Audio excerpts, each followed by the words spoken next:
안녕하세요. 오늘도 사연살롱을 찾아주셔서 감사합니다. 저는 현재 남편과 이혼 후 친정엄마와 합쳐 초등학교에 다니는 딸과 함께 살고 있는 30대 후반 여성입니다. 어쩌다 보니 여자 셋, 그것도 3대 모녀가 함께 살게 되었는데요. 요즘 저희 엄마 얼굴에는 매일같이 웃음꽃이 만발합니다. 사실 제가 결혼하기 전만 해도 엄마와 시간을 많이 못 보냈거든요. 저는 어릴 때부터 엄마가 이혼해 홀엄마 밑에서 자랐거든요.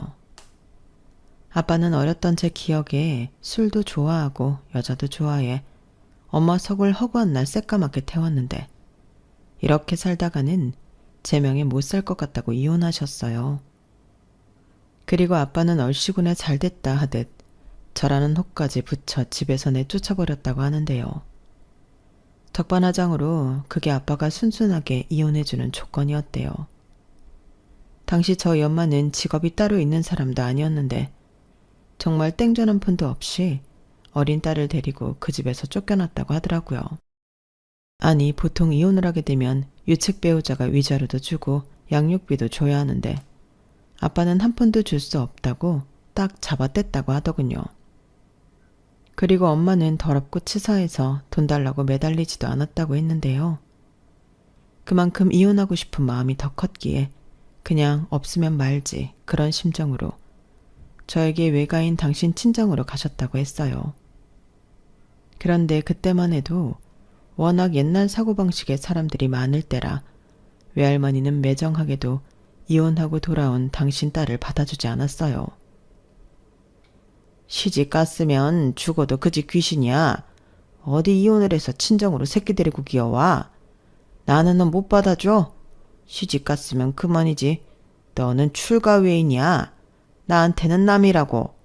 그러니까 네 서방 찾아가서 이혼 다시 모르고 코 박고 조용히 살아. 알겠어? 안 가고 뭐해? 빨리 정서방한테 가서 받아달라고 빌어. 생각해보면 외할머니는 그런 사람이었어요. 아들과 딸을 철저히 차별하고 시집 보낸 딸은 명절에도 올 필요 없다며 선을 그으셨는데 엄마는 외할머니 성격을 모르는 것도 아니면서 지푸라기라도 잡고 싶은 심정으로 외갓집을 가셨다고 했어요. 하지만 문전박대도 모자라 저런 모진 말까지 들었으니 그 상처가 어마어마했고 어렸던 저는 그날 엄마가 엄청나게 울었다는 것만 기억할 뿐입니다. 결국 저희 모녀는 엄마의 바로 위인 이모 집으로 갔어요. 그리고 딱 하루만 신세를 지고 이모가 빌려준 단돈 100만 원을 가지고 서울로 올라왔는데요. 아마 그때부터였을 거예요. 엄마가 아주 독한 사람이 되었거든요. 어렸던 저는 엄마 얼굴을 보는 게 쉽지 않았어요. 분명 상에 차려진 밥이나 제가 쓸 용돈을 보면 엄마가 집에 다녀간 것은 맞는데 도대체 잠은 언제 자는 건지 어렸던 저는 늘 엄마 걱정을 하고 살아야만 했네요. 그리고 그런 독한 마음으로 버틴 엄마는 보험을 팔며 그 진가를 발휘했는데요. 매달 보험왕은 늘 저희 엄마 차지였어요. 하지만 그때는 보험에 대한 인식이 많이 좋지 못할 때라 엄마를 무시하는 사람들도 많았는데 엄마는 늘 이렇게 말씀하셨죠. 엄마는 엄마를 싫어하는 사람은 하나도 안 무서워. 대신 돈이랑 우리 딸은 무섭지. 돈 없어서 우리 딸 굶기고 공부 못 시킬까 무섭고 우리 딸이 엄마 마음 몰라주고 엇나갈까 무섭고 엄마는 그거 2개 빼면 하나도 안 무서워. 이렇게 말씀하셨는데 저는 어렸지만 철이 빨리 들어 그런지 엄마 마음이 훤히 다 보였어요. 그래서 사춘기 방황도 모르고 열심히 공부하고 집안일하며 나름 모범생으로 살았는데요. 마음 같아서는 공부도 잘해서 고생하는 엄마를 기쁘게 해주고 싶었지만 그건 현실적으로 쉽지 않더군요. 열심히 하는데 잘 되지 않았거든요. 그리고 엄마도 일하느라 제 공부에는 신경을 많이 못 써줬는데 그건 당신 탓도 있다고 생각하셨는지 제가 공부를 잘하는지 못하는 것에는 단 한 번도 뭐라고 하신 적이 없었어요. 오히려 사람들이 어떻게 다 공부를 잘하겠니? 우리 딸은 우리 딸이 잘하는 걸 찾으면 돼. 기죽을 필요 없다니까? 이렇게 항상 저한테 괜찮다고 해줬는데 그 말이 참 고마웠어요. 제 친구 엄마들은 전부 공부 못하는 자식은 필요 없다고 공부 잔소리를 한다고 했거든요. 그래서 제 친구들은 공부를 못해도 괜찮다고 해주는 저희 엄마를 부러워하며 저한테도 좋겠다는 말을 자주 했는데 저는 그 말이 좋진 않았어요. 저도 공부를 잘해서 괜찮다는 말이 아닌 잘했다, 우리 딸 최고다, 그런 말이 듣고 싶었는데 그래서 성적이 별로 나오지 않아도 엉덩이 힘으로 무식하게 공부를 했죠. 그리고 그런 무식한 방법이 아주 틀리진 않았는지 명문대는 아니어도 서울에 있는 4년대 대학에는 입학할 수 있었는데요. 그날은 엄마와 외식도 하고 최고로 행복한 날이었어요. 비록 외식 후 엄마는 고객을 만나러 가야 한다며 급히 가셨지만 엄마가 저를 위해 열심히 일한다고 생각했기에 서운하지 않았죠. 그리고 혼자 고생하는 엄마를 위해서라도 저 역시 빨리 돈을 벌고 싶었어요. 이왕이면 저희 엄마 소원대로 책상 앞에서 컴퓨터 두드리며 편한 일을 하고 싶었죠. 대학 졸업 후 눈높이를 조금 낮춰 대기업은 포기하고 꽤 이름난 기업에 입사를 지원하니 제 전략이 효과가 있었어요. 그렇게 회사에 입사한 저는 월급을 받으며 사회인이 되었고 그렇게 열심히 일을 하다 남편을 소개로 만나게 되었어요. 이왕이면 비슷한 일을 하는 남자면 좋은데 남편은 일식당에서 일을 한다고 했고 처음에는 별 기대 없이 나간 자리였는데 사람이 괜찮더라고요. 남편과 제 첫 만남은 딱 그 정도였어요. 누가 먼저 홀딱 반해서 연애를 시작한 게 아니고 점점 가랑비에 옷 젖듯 가까워졌는데요. 기대가 없는 상대여서 그런 건지 어느덧 제 마음속에 남편이 자리하고 있었어요. 무엇보다 제가 이혼 과정에서 자랐다는 말을 들었을 때 남편은 금방이라도 울 것 같은 얼굴로 저더러 많이 외롭고 고생이 많았겠다며 속상해했는데 저런 착한 마음을 가진 남자라면 제 친구처럼 마누라 속을 뒤집지는 않을 것 같다는 막연한 생각이 들더라고요. 그리고 혼자 벌어 저를 대학 공부까지 다 시킨 저희 엄마를 대단하다고 입에 침이 마르도록 이야기했는데 그 부분도 좋았어요. 저 역시 뭐든 열심히 하는 엄마를 많이 좋아했고 한편으로는 존경했거든요. 그러면서 저 역시도 엄마처럼 열심히 일해 인정받고 싶다는 마음이 컸는데요. 그래서 일도 참 열심히 했어요. 남들보다 빨리 승진하고 싶었거든요. 그러다 20대 후반 남편과 결혼을 결심하게 되었고 그렇게 저는 엄마가 한 분 더 생기게 되었는데요. 툭 까놓고 제 엄마가 아닌 남편의 엄마는 제가 아는 그런 엄마가 아니었어요. 욕심도 많고 질투도 많고 세상에서 자기가 가장 돋보여야 하는 사람이었는데 그렇다 보니 시아버님 제 남편까지도 당신 손에 넣고 쥐락펴락 하고 싶어 하셨죠. 그리고 당신 아들은 물론이고 시아버님까지 저를 좋아하시는 통에 저는 빼박으로 시어머니 눈밖에 나고 말았는데요. 제가 이혼 과정에서 자랐다는 것이 아주 좋은 빌미가 되었죠. 그래도 당신 아들이 죽기 살기로 저랑 결혼을 하겠다고 하니 천하의 시어머니도 아들을 말릴 수는 없었는데요. 그렇게 저희는 상견례를 하게 되었어요. 그리고 저희 엄마를 면전에서 보게 된 시어머니는 또다시 시기 질투가 폭발하는 듯 보였는데 전에 남편한테 들은 얘기가 있었어요. 우리 엄마가 외할아버지가 그러셨는데 나이는 먹어도 철이 안 들었대. 돈 있는 집 막내딸로 태어나 자기 하고 싶은 대로 다 하고 자랐는데 이제 와서 그걸 어떻게 고치냐고. 그러니까 엄마 이겨먹을 생각하지 말고 못 살겠으면 멀리 떨어져 살라고 하시더라. 라고 하시더라고요. 그때는 저 소리가 무슨 말인가 살짝 이해가 가지 않았는데 상견례 때 모습을 보니 그 말이 무슨 말이었는지 단번에 이해가 갔어요. 분명히 한참 어린 제가 봐도 시어머니는 나이만 먹었는지 정신연령이 저보다 어렸거든요. 왜 어린애들이 대놓고 샘부리고 자기 성질대로 안 되면 악쓰잖아요. 시어머니가 딱 그랬어요. 게다가 시아버님은 공무원이라 무슨 나란히 하는 집 사모님 행세는 다 하고 사셨는데 남편의 외할아버지 말씀처럼 시어머니는 저희 엄마와 다르게 편하게 살 팔자신 것 같더군요. 하지만 세상은 공평하다고 중매로 만났다는 시부모님은 사이가 그닥 좋아 보이진 않았는데요. 일단 시아버님이 시어머니를 많이 무시하셨어요. 그렇다고 시아버님이 경우가 없는 분은 아니었는데 시어머니가 워낙에 사리분별을 못하시니 애혼내듯 시어머니한테 훈계를 하시더라고요. 그럼 또 왜 자기한테만 뭐라고 하냐고 뿔이 나셨는데 나이는 어디로 드셨나. 제가 봐도 한숨이 절로 나오는 거 있죠. 그리고 이건 좋다고 해야 하나 나쁘다고 해야 하나 살짝 헷갈리는데 시어머니는 아무리 30년 가까이 시아버님과 살아서도 시아버님을 엄청 좋아하셨어요. 아니, 사랑받고 싶은 마음이 굉장히 컸는데 당신 욕심대로 세상의 모든 관심을 혼자 다 받아야 직성이 풀리셨죠. 그런데요, 미리부터 고백하자면 저는 시어머니가 저렇게 심각한 줄 몰랐는데요. 만약 미리 알았다면 절대 남편과 결혼하지 않았을 거예요. 제 스스로 무덤을 팔 만큼 제가 모자라진 않거든요.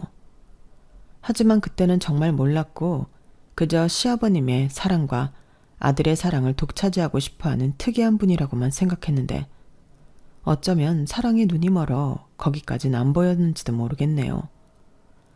처음엔 그저 그렇다고 생각했던 남편이었는데 막상 좋아하는 감정이 생기고 나서부터는 주체가 되지 않았거든요. 게다가 늘 바쁜 친정엄마의 부재로 저는 표현은 하지 않았지만 많이 외로웠고 남편과 만나면서 그런 외로움이 더 많이 채워졌는데 자상하고 저보다 더 세심한 남편에게 저는 정말 푹 빠져 있었어요. 그리고 당시 일식집에서 일을 하던 남편은 저한테 맛있는 음식도 많이 만들어줬는데요. 내가 결혼만 하면 평생 자기 맛있는 것만 만들어줄게. 자기는 주방에 들어올 생각도 하지 마. 이렇게 말을 하는데 어느 여자가 안 넘어가겠냐고요. 그리고 그때는 저도 남편과 하루빨리 결혼하고 싶은 마음이 컸는데 상견례 자리에서 생각지도 못했던 엉뚱한 일이 터지고 말았어요. 글쎄 시부모님이 다른 자리도 아니고 상견례에서 부부싸움 비슷하게 투닥거리셨는데 그 이유가 저와 저희 엄마 때문이었죠. 이게 무슨 말이냐 하면 시아버님의 배려심과 자상함이 문제의 시작이었는데요. 아무래도 남편 없이 혼자 참석한 저희 엄마를 시아버님이 배려해 주신 게 시어머니 눈에는 거슬렸나 보더라고요. 게다가 결혼 허락을 받으러 갈 때부터 저를 마음에 들어 하시고 좋아해 주셨던 시아버님을 시어머니는 탐탁치 않게 생각하셨어요. 그래서인지 초면임에도 불구하고 시어머니는 기회는 이때다 하시며 저와 저희 엄마를 한꺼번에 깎아내리셨어요. 그나저나 딸은 엄마 팔자 담는다고 하던데 우리 다희는 괜찮을까 모르겠어요. 듣자 하니 사별이 아니고 이혼하신 거라면서요. 그럼 남편분과는 어떻게 지내고 계세요? 제가 경험이 없어서 이혼한 부부에 대해서는 잘 몰라서요. 당신 그게 도대체 무슨 경우 없는 말이야? 조용히 못해. 내가 뭘 어쨌다고 이래? 경우가 없다고? 내가? 내가 뭐 결혼을 안 시키겠다고 한 것도 아닌데 당시야말로 왜 이렇게 오바를 해? 나는 그냥 걱정돼서 그러는 거야. 둘이 잘 살아야 하는데 혹여라도 뒤늦게 장인이라는 사람이 나타나면 어떡해? 그리고 애들도 이혼하겠다고 할까봐 걱정이 되지. 당신 제정신이야? 아직 결혼도 안 했는데 무슨 이혼할까봐 걱정을 해? 사돈 앞에서 못하는 소리가 없어. 아닙니다. 걱정되실 수도 있죠. 그런데 사부인 걱정하실 필요 없습니다. 저 다희 아빠랑 헤어지고 단 한 번도 본 적 없어요. 어디서 살았는지 죽었는지 지금도 모르고 살거든요. 이제 와서 나타날 일 절대 없으니 마음 놓으세요. 아이고 그게 마음처럼 되나요? 그래도 다희 아빠잖아요. 나중에 늙고 병들면 자식 찾아올 수도 있죠. 그렇게 두지 않습니다. 애당초 아빠 노릇한 게 없는 인간인데 제가 그 꼴은 절대 못 보죠. 그리고 그 사람 얘기는 좋은 얘기는 아니라서 이만하시는 게 어떨까요? 애들 결혼시키기 위한 좋은 자리잖아요. 사부인이 걱정하는 일은 제가 장담하는데 절대 없습니다. 아유, 죄송합니다. 이렇게까지 말씀하시는데 저희야 당연히 믿습니다. 당신 뭐해? 죄송하다고 해야지. 그리고 사부인, 이 사람이 가끔 이렇게 생각 없이 말을 하는데 이해해 주세요. 당신은 무슨 죄 졌어? 뭘 자꾸 죄송하다고 하고 이해를 해달래? 상견례는 이런 거 저런 거 허심탄회하게 다 이야기하는 자리야. 애들 결혼하고 문제 생기면 안 되니까. 그리고 왜 자꾸 나만 사돈 앞에서 까내려? 당신 진짜 계속 이럴 거야? 좋은 자리에 나와서 왜 이래? 죄송합니다. 저희가 이렇게 살아요. 그나저나 저희 아들한테 들었는데 정말 대단하십니다. 무슨 보험왕이시라면서요? 네? 아유, 왕은 무슨, 그냥 먹고 살려고 열심히 하다 보니까 그렇게 됐네요. 저는 우리 딸 잘 키울 욕심밖에 없었거든요. 그래서 아빠 없이 키웠지만 부족함 없이 키우려고 노력 많이 했는데 그래도 부족한 게 많을 겁니다. 성에 차지 않아도 예쁘게 봐주세요. 여부가 있을까요? 차고 넘치게 너무 감사하기만 한걸요. 이렇게 귀하게 키운 딸을 저희 아들한테 주셔서 감사합니다. 이제 한 가족이니 우리 자주 봐요. 어머머, 무슨 사돈지간끼리끼리 자주 봐. 당신 진짜 왜 이래? 오늘 왜 이렇게 오바를 하는 건데? 죄송했다가 감사했다가 아주 난리도 아니네. 당신이 자꾸 이러니까 우리가 미치는 것 같잖아. 저기 사돈, 저는 솔직한 사람이라서 그냥 편하게 얘기할게요. 저는요, 원래 걱정이 많은 사람이에요. 엄마 마음이 다 그런 거잖아요. 이왕이면 좋은 집에 장가 갔으면 하는 마음이요. 하지만 자식 일이 내 마음대로 되는 것도 아니고 또 지들이 좋아 죽겠다고 하니까 그냥 시키는 건데 이거 하나만 꼭 알아주세요. 이 사람은 다혜가 너무 좋다고 하지만 저한테는 부족한 며느리짜리입니다. 저도 희망사항은 있을 수 있잖아요. 그래도 서로 노력하며 잘 지낼 테니 우리 아들 잘 좀 대해주세요. 요즘은 사회가 백년 손님이 아니라 처가 머슴이라고 하던데 저는 절대 그 꼴을 못 보거든요. 그런 생각까지 하셨어요? 사부인도 참. 걱정하지 마세요. 절대 머슴으로 쓰지 않겠습니다. 그리고 사부인이 솔직한 분이라고 하시니 저도 편하게 말씀드려도 될까요? 저 역시도 형우가 썩 마음에 들진 않았어요. 저도 희망사항이 있을 수 있잖아요. 저 역시도 이왕이면 우리 딸 좀 더 편하게 살 수 있도록 해주는 사위를 보고 싶었거든요. 그런데 둘이 좋아 죽겠다고 하고 또 내 사위라고 생각하지 이젠 이뻐 보이더라고요. 그러니 사부인도 내 며느리라고 생각하고 이뻐해 주셨으면 좋겠습니다. 서로 노력해야죠. 그래야 애들도 양가 눈치 안 보고 지들끼리 행복하게 살 거고요. 그날 저는 새삼스럽게 저희 엄마의 언변에 깜짝 놀랐어요. 분명 시어머니는 저희 엄마 기분 나쁘라고 시비를 거걸 텐데 그 말을 저렇게 멋지게 받아치다니 제가 나설 필요도 없었는데요.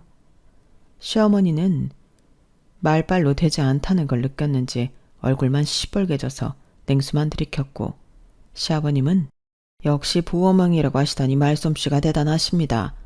아무래도 다혜가 엄마를 닮아서 똑부러지나 보네요. 허허 라며 연신 웃기만 하셨는데 그러자 시어머니 표정은 더 울그락불그락해지셨어요. 그리고 걱정한 대로 그날 댁으로 돌아가셔서 대판 싸우셨다고 남편한테서 들었는데요. 자기 마누라 개망신 시켜놓고 뭐가 그렇게 좋아서 신났냐고 그렇게 악을 쓰셨다고 하더라고요. 이 정도 이야기하면 보통은 저런 시어머니를 보고 어떻게 결혼을 할 생각을 했어? 자기가 자기 발짝 꼬았네. 이런 말씀을 하시는 분들도 계신데 시어머니가 저렇게 바락바락 하셔도 저는 자신 있었어요. 일단 시아버님이라는 든든한 방패가 있으셨고 그때는 남편이 저리도 우유부단한 놈인지 미처 몰랐는데요. 일단 저는 제 성격 믿고 결혼을 예정대로 진행했어요. 애당초 시어머니랑 잘 지낼 마음이 없었기 때문에 시어머니가 저런 사람이라는 건 저에게 그다지 중요하지 않았죠. 그리고 그걸 시어머니도 아셨는지 자기한테 꺾이지 않고 따박따박 제 할 말 다 하는 저를 참 싫어하셨는데요. 그렇게 제 길을 꺾으려 하시더라고요. 너는 휴일이라고 남편도 안 도와주고 집에서 퍼져 쉬고 있냐? 내가 정말 속이 상해서 너 당장 네 남편 가게로 튀어오지 못해? 남 가게도 아니고 남편이 개업을 해서 고생을 하고 있으면 마누라가 쉴 때라도 나와서 거들어야지. 너는 주말이면 회사 안 가지만 우리 아들은 언제 쉬니? 어머니, 가게 오셨어요? 저 원래 주말에 가게 가서 돕는데 오늘은 감기 기운이 있어서 약 먹고 쉬고 있거든요. 하필 오늘 오셨네요. 제가 가서 일할 때는 오시지도 않더니. 뭐야? 너 말에 뼈가 있다? 그래서 꼴랑 감기 걸렸다고 안 온다고? 꼴랑 감기가 아니고 저 정말 많이 아파요. 그 애한테 물어보세요. 이런 식으로 나오겠다 이거지? 내 아들이 아주 지 든든한 방패야. 그럼 지금 말고 한 3시간 정도 있다가 운전만 하러 나와라. 네? 운전이요? 내가 오늘 모임이 있어서 친구들을 우리 아들 가게로 불렀어. 원래는 술까지 마실 생각은 없었는데 오늘은 기분이 좋아서 술 한잔들 하자고 하네?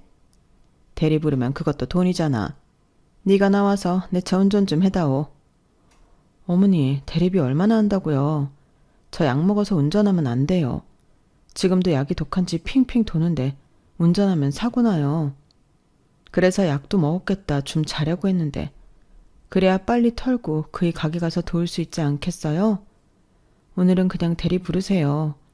여차하시면 그이한테 대리비 달라고 하시고요. 너 정말 이럴 거야? 아주 시어머니랑 맘먹자는 거지? 너 내가 주시하고 있다. 조심해. 아마 전날은 친구분들 앞에서 며느리한테 대접받는 시어머니 코스프레를 하고 싶으셨던 것 같았어요. 그런데 당신 뜻대로 되지 않아 뿔이 나셨는데 제가 아프다고 하니 달리 어떻게 하실 수가 없으셨겠죠. 제가 뭐 거짓말로 아픈 건 절대 아니었거든요.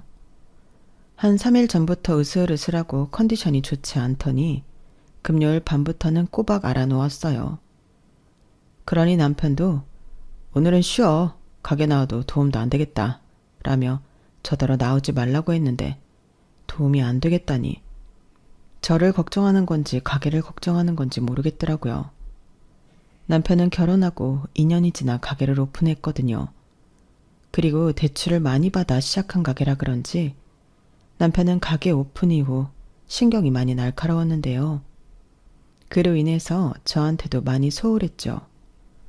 하지만 저는 남편이 오죽 스트레스 받으면 그럴까 하며 애써 이해해주려 노력했는데 남편은 아니었어요.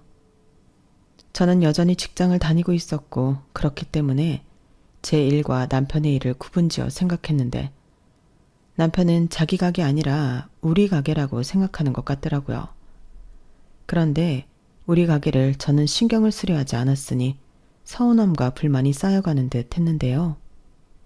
처음엔 자리 잡아야 하는 것도 있고 주말에 손님이 많이 몰리니 주말에는 나가 가게 일을 도왔는데 남편은 당연하게 생각했지만 저도 병이 난 거였어요. 막말로 남편이 가게를 오픈하고 난 뒤로 저는 쉬는 날이 없는 거나 마찬가지잖아요. 하지만 남편은 제가 직장 가서 일하는 건 앉아서 손가락만 움직이니 별로 힘들지 않다고 치부했는데 직장 생활 하시는 분들이라면 알겠지만 조직 생활이라는 게 그렇지 않잖아요. 그래서 저 딴에는 억울하기도 하고 회사를 다녀본 적이 없는 남편이라 그러나 보다 이해도 하려고 노력했는데 어느 순간부터 저도 왜 나만 계속 이해를 해줘야 하나 정신이 번쩍 들었어요. 그리고 그 즈음 임신까지 했는데요. 기쁜 일인 건 맞지만 마냥 기뻐할 수는 없었어요. 저만 죽어날 것이 분명했으니까요. 그리고 기뻐하는 남편과 시부모님에 비해 저는 육아까지 추가되어 힘든 시간을 보내야만 했는데 설상가상으로 오픈하고 1년 뒤 남편의 가게는 매출이 뚝 떨어져 집안에 비상이 걸렸어요. 식구도 늘었는데 수입이 줄어들었으니 그것만큼 난감한 일이 없더라고요. 게다가 제가 출산휴가에 이어 육아휴직까지 하고 있었기 때문에 돈이 더 없었는데요. 그땐 친정엄마가 남편 몰래 많이 도와주셨어요.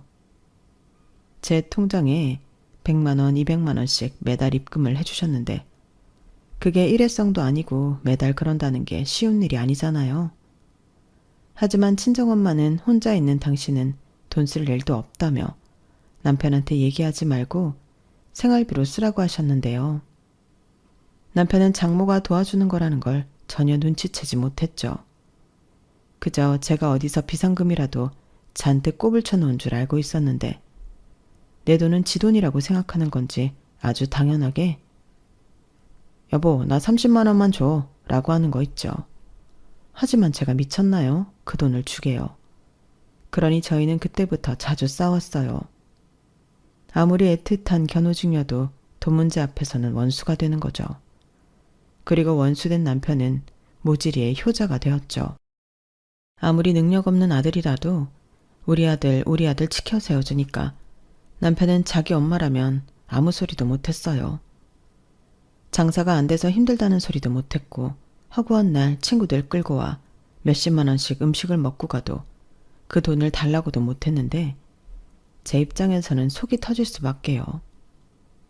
저런 인간인 줄 알았다면 외로움이고 나발이고 축구 공 차듯 뻥 하고 힘껏 차버릴걸. 그제야 저는 제 손으로 정성스럽게 제 무덤을 팠다는 걸 알았는데요. 정말이지 자식 때문에 참고 살았네요. 제 딸한테는 이혼 가정 어쩌고 하는 꼬리표는 달아주고 싶지 않았거든요. 대신 남편이고 시어머니고 저는 제 할 말은 죽었다 깨어나도 하고야 말았는데요. 전에 친정엄마가 그랬어요. 엄마가 참으면 네 딸도 커서 참고 산다. 그게 딸이야. 네 시어머니가 너 상견례 때 그랬지? 딸은 엄마 팔자 담는다고. 나는 그 말이 아직까지도 내 속을 뒤집는다. 그래, 너는 내 딸이니까 닮았겠지. 근데 봐봐, 좋은 것만 닮았잖아. 네 딸도 그렇게 키워. 이렇게 말씀하셨는데 저도 딸 가진 엄마가 되고 보니 엄마가 무슨 마음으로 그런 당부를 했는지 알 것 같았어요. 그래서 더 당당하게 살려고 노력했는데 그러다 정말 이대로면 안 되겠다 할 정도로 남편의 가게가 힘들어졌어요. 이제 그만 고집 부리고 가게 정리해. 장사해도 손해라면서 그런 멍청한 짓을 왜 하냐고. 왜 하긴 죽지 못하니까 하는 거지. 장사해도 손해지만 그래도 희망은 있잖아. 근데 이거 접으면 뭐 남아? 빚잔치하고 아무것도 없는 거야. 우리 빈손 되는 거라고. 아니지. 가게 낸다고 지금 빚만 남는 거지? 그렇다고 더 가면 낭떠러지 빚더미에 올라가는 걸 뻔히 알면서도 가게를 못 접는다고? 직원 월급도 못 줘서 혼자 하잖아. 신경 꺼. 언제는 우리 가게 아니고 내 가게라며. 내 가게 내가 알아서 할 테니까 너는 애나 키워. 하유, 애는 뭐 거저 키워? 남편이 돈을 안 갖고 오는데 내가 어떻게 애를 키워? 자기 비상금 있잖아. 왜? 이제 비상금 다 떨어지고 없냐? 비상금 같은 소리 하네. 그거 비상금 아니거든? 나는 애당초 비상금에 빗자도 꺼낸 적이 없어. 그럼 그 돈은 뭔데? 혹시 어디서 훔쳤어? 훔쳤다. 우리 엄마 통장에서 훔쳤어. 진짜 장모한테 부끄러운 줄 좀 알고 살아라. 아니면 당신만 좋다는 어머니한테 가서 돈 좀 달라고 해. 왜 여기서 우리 엄마 얘기가 나와? 나는 뭐 알고 썼냐? 장모님은 돈도 많아. 아직도 보험이 잘 되나 보지? 그럼 이참에 푼돈 말고 목돈이라도 좀 달라고 해봐. 하나뿐인 딸인데 혹시 알아? 해줄지. 미쳤네. 그 입 안 닫아? 학교 다닐 때 염치라는 건 안 배웠냐? 뭐야?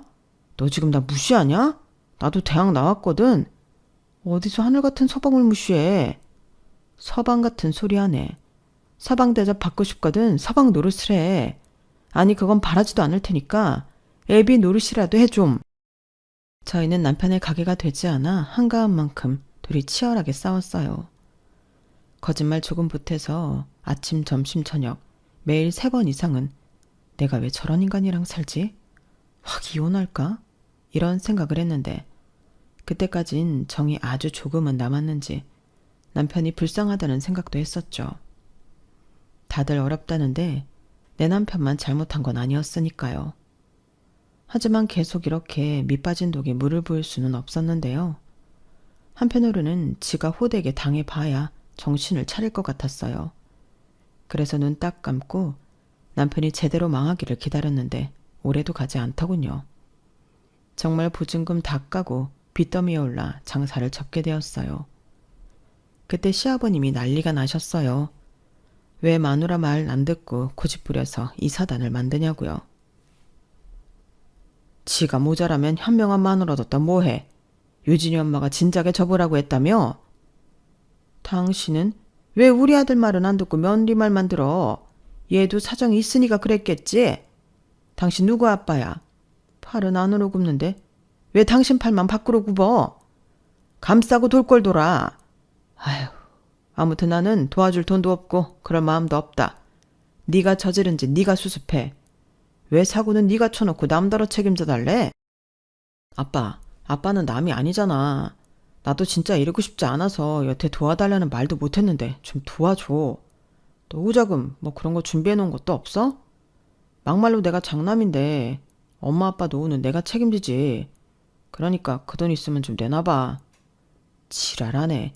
네가 우리 노후를 책임져? 나는 싫다. 그래. 니네 엄마나 데리고 가서 좀 책임져라. 왜 갑자기 거기에 나를 찍어붙여? 노후는 뭐 새장가 가게? 그래. 중매로 콧깨서 이만큼 살았으면 됐지. 쟤 망하는데 당신이 일조했잖아. 오만 사람들 다 데리고 가서 거기 가서 기분 내고 며느리 흉보고 사람들이 다 뒤에서 수군거려. 웃겨. 다들 와서 좋다고 처먹을 때는 언제고 우리 아들 조금 힘들어졌다고 곳에 그 주둥이를 놀리고 사나? 내가 뭐라고 했어? 다 부질없는 짓이라고 했지? 이 집에서 야무진 건 우리 며느리 하나야. 또 시작이다. 아주 며느리가 좋아 죽지? 왜? 며느리가 당신 첫사랑이랑 닮았니? 처음부터 수상하다 했어. 왜 그렇게 챙겨? 왜 그렇게 예뻐해? 아니다. 제 엄마한테도 그랬지? 뭐야? 왜 그래? 뭔 개소리야? 왜 사람 이상한 놈 만들어? 나는 성실하고 열심히 사는 사람 다 좋아해. 여태 나랑 살아놓고도 아직도 그걸 몰라. 당신 그거 자격지심이야. 당신이 그렇게 못 사니까 그런 사람들 괜히 까내리는 거지. 지금 생각해도 참 골이 아픈 집구석이었어요. 그나마 정상은 시아버님 한 분이셨는데 남편은 왜 하필 시어머니를 닮았는가 짜증이 나더라고요. 그리고 결국 시아버님은 남편을 도와주지 않으셨어요. 저는 부랴부랴 복직을 했고 남편은 막노동에 오토바이 배달까지 할 수 있는 건 전부 하며 빚을 갚았어요. 남편이 버는 건 남편 빚 갚고 제가 버는 건 생활비를 했죠. 사실 그렇게만 살면 풍족하진 않지만 살 수는 있었어요. 그런데 가게를 폐업한 후부터 남편은 힘든지 살이 쭉쭉 빠졌는데 시어머니가 애가 닳더라고요. 당신 아들만 죽어난다고 저더러 직장 있으니까 대출받아 빚 갚으면 안 되냐고 억지를 부리셨어요. 너는 네 남편 저렇게 힘들어도 괜찮냐? 제가 뭐 도박을 했어. 식구들 먹여 살리려고 가게 하다가 생긴 빚인데 네가 좀 대출받아서 갚아줘도 되지. 왜 야박하게 선을 긋냐? 선 그어야 살죠. 아님 뭐 같이 죽어요? 사실 지금은 제가 가장이에요. 제가 벌어서 저희 식구들 먹고 살잖아요. 그리고 유진 아빠가 버는 건 자기 빚 갚는 건데 딱히 하실 거면 저를 딱히 하셔야 하는 거 아니에요?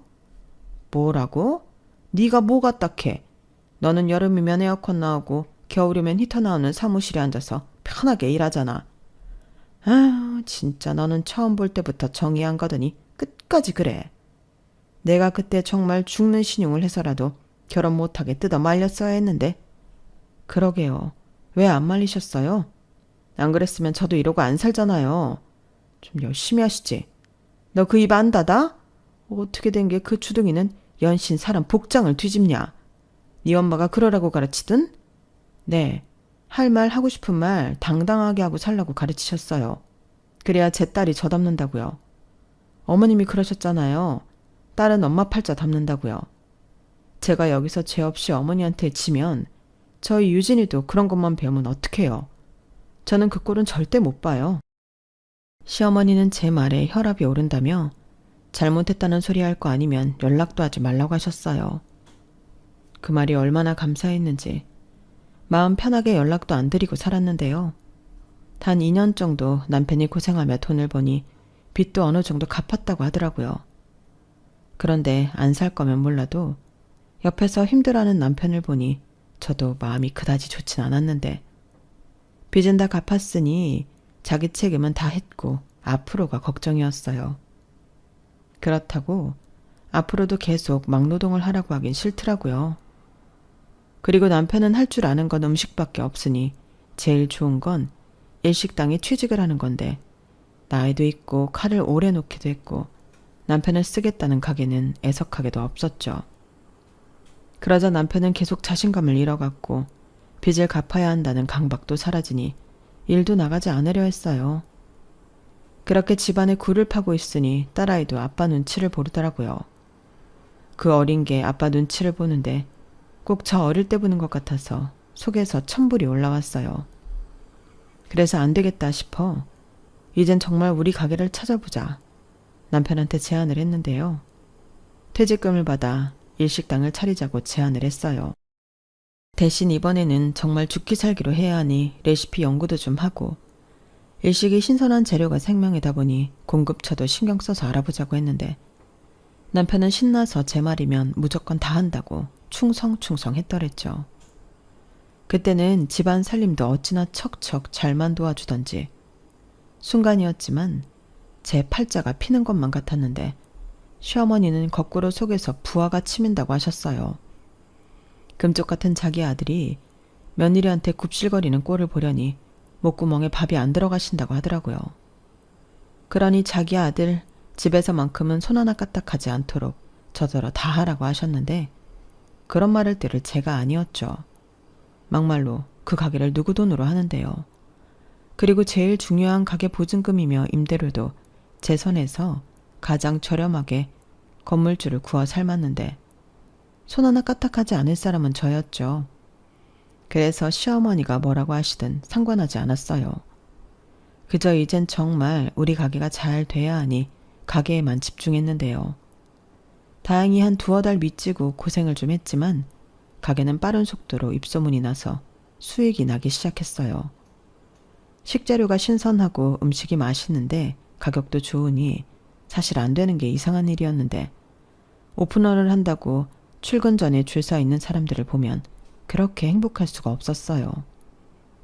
그런데요, 그렇게 매일같이 사람들이 줄을 서고 웨이팅을 하는데 불청객 집단이 찾아왔어요. 바로 시어머니와 계모임 사람들이었죠. 뻔히 기다리는 사람들 말고 테이블 다 찬 거 봤으면서도 자기들 자리 내놓으라고 저희 직원을 잡고 계셨어요. 내가 여기 사장 엄마라고. 사장 엄마가 왔는데 저 사람들이랑 똑같이 줄을 서는 게 말이 돼? 그리고 원래 고급 레스토랑은 VIP석은 남겨놓는 거야. 저기 죄송한데 저희 사장님은 그런 거 없다고 하셨어요. 매일 줄 서는 분들이 저렇게 많은데 예약도 잡지 말고 무조건 선착순으로 손님 받으라고 하셨거든요. 뭐야? 우리 아들이 그랬다고? 아니, 여 사장님요. 어머, 진짜 웃기고 자빠졌네. 여기 여 사장이 어딨어? 사장 사모겠지. 사장 사모가 사장보다 높나? 어머니, 또 오셨어요? 저는 사장 사모도 아니지만 사장 엄마라도 이건 도의적으로 안 되는 거예요. 밖에 보는 사람들 잔뜩 있는데 구설수 오르게 하고 싶으세요? 저희 이번에 망하면 쪽박이에요. 야, 너 지금 여기 사람들 안 보여? 나 시어머니야. 며느리가 시어머니 기는 못 살려줄 망정 창피를 주냐? 그러게 제가 지난번부터 안 된다고 좋게 말씀드렸잖아요. 어머니야말로 왜 그러세요? 저희 이제 조금 잘 되려고 하는 건데 도와주셔야지. 왜 자꾸 깽판을 치시냐고요? 뭐? 깽판? 너 정말? 나 개망신 주려고 작정을 했지? 그래, 너 잠깐 이리 따라 나와 봐.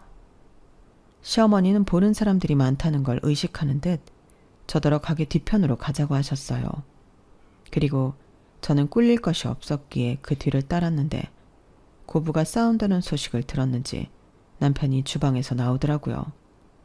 그러고는 일 크게 만들지 말고 자기 엄마가 해달라는 대로 해주라고 하는데 이게 미쳤나 싶더군요. 꼬라지를 보니 돈 100만 원 거덜내고 가실 것 같은데 그럼 그 돈은 누가 메꾸냐고요. 그래서 안 된다고 단호하게 말했어요. 그러자 남편은 시어머니와 똑같이 자기가 사장이니까 사장 말을 들으라고 했는데 어이가 없었죠. 그래서 나중에 다시 얘기하자고 했는데 순간 너무 화가 났어요. 살려달라고 해서 구해줬더니 보따리를 넘어 제 것까지 탐을 내는 격이잖아요. 그리고 시어머니를 만나고 돌아온 순간 저는 결정을 내려야 했는데요. 시어머니가 저를 보자마자 제 뺨을 한 대 올려 붙이시더니 그러셨어요. 야, 내가 정말 너 어디까지 하나 두고 봤는데 더는 못 봐주겠다. 내 아들이랑 갈라서 이제 우리 아들 너 아니어도 잘 먹고 잘 살 거고 너보다 어리고 잘난 여자 만나 새장가 갈 수 있거든. 그러니까 너는 이만 꺼지라고.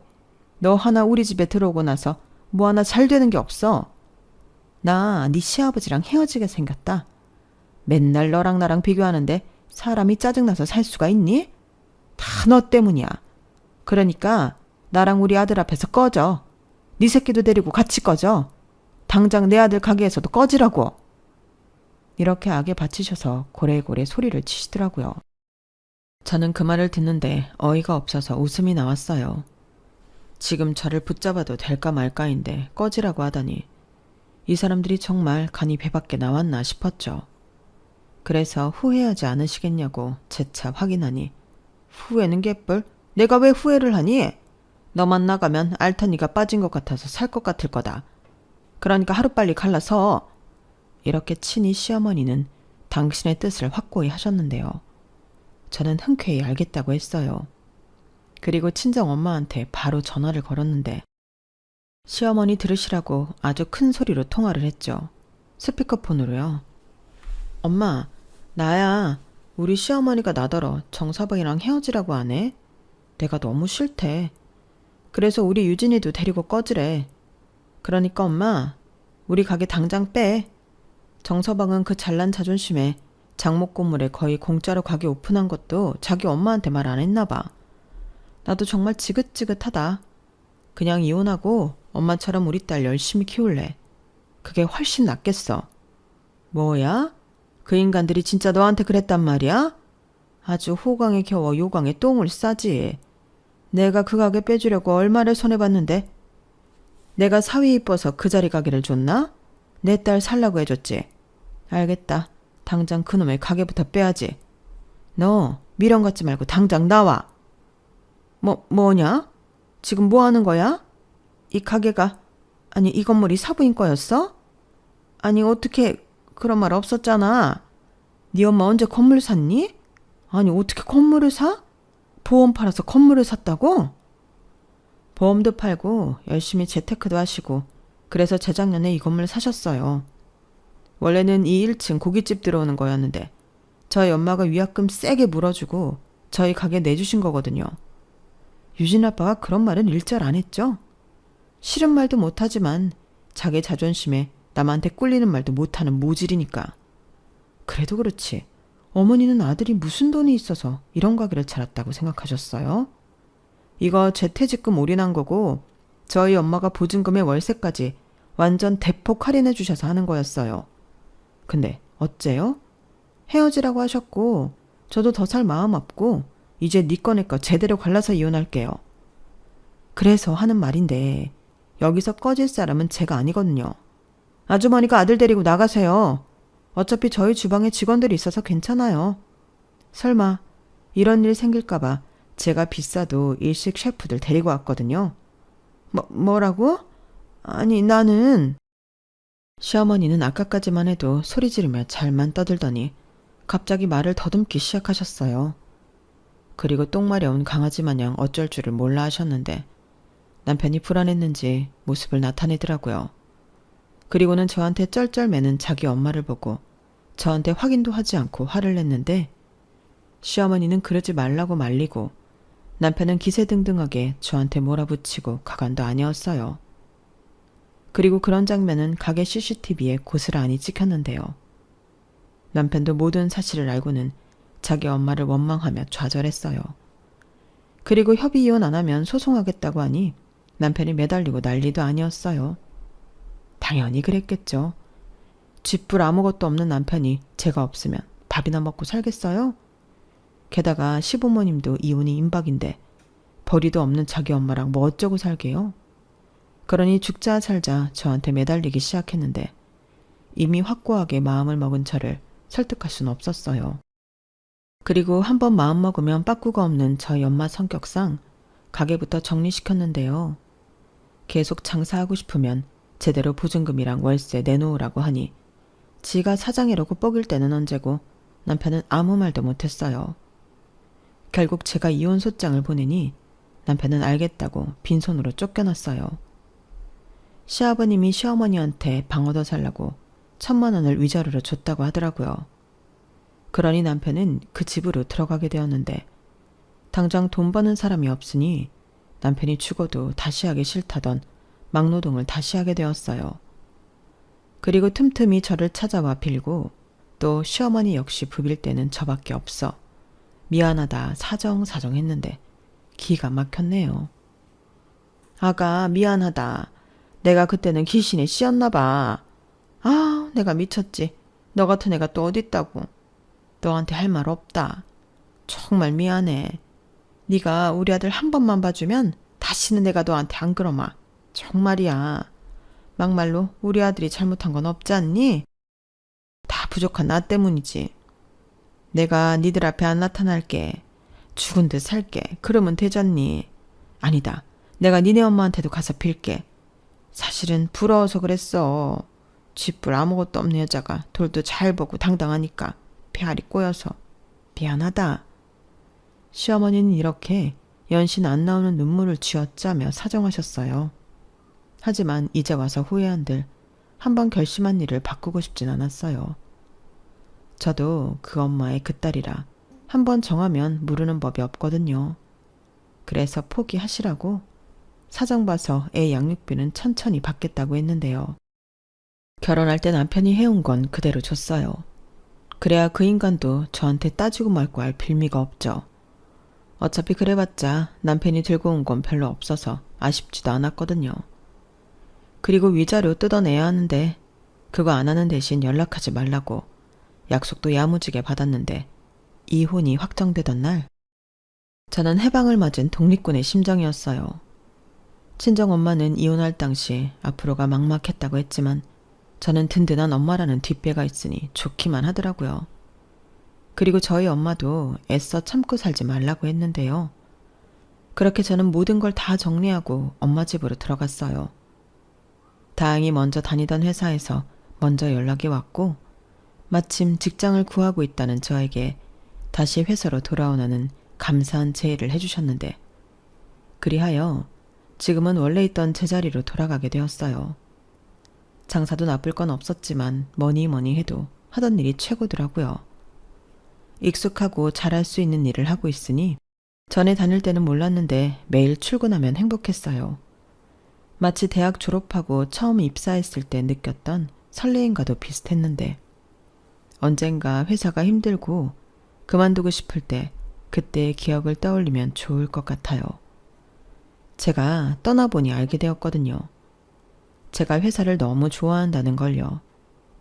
그리하여 지금은 신나게 일하고 또 엄마와 저희 딸과 행복한 일상을 보내고 있는데요. 남들은 팔자 센 이혼한 모녀가 산다고 수군거릴 수도 있겠지만 저는 지금이 제일 만족스러워요. 엄마와도 시간을 자주 보낼 수 있으니 어릴 때 한이 풀리는 것 같고 저보다 저희 딸을 더 잘 챙겨주는 엄마가 있어 너무 든든하기만 한데요.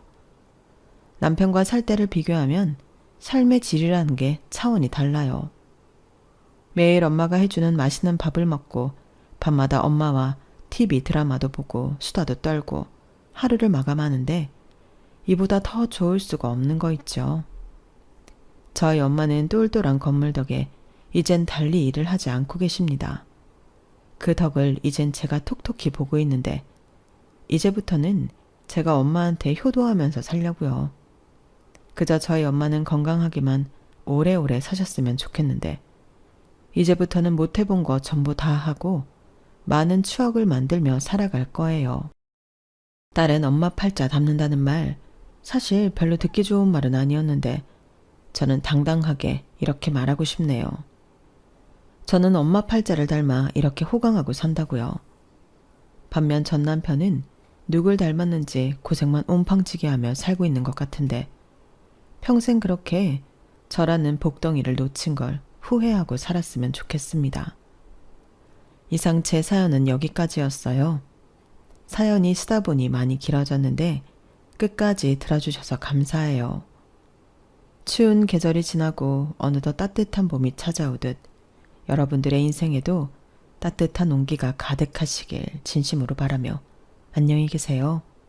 고맙습니다. 여러분, 사연 댓글에 응원과 현명한 조언 부탁드려요. 좋아요와 구독은 저에게 큰 힘이 됩니다. 오늘도 좋은 일 가득하세요.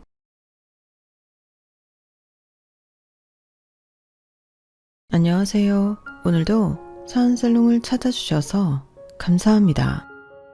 저는 의사 남편이 개업하기까지 10년이라는 긴 시간 동안 뒷바라지를 하다 이혼당한 30대 여성입니다.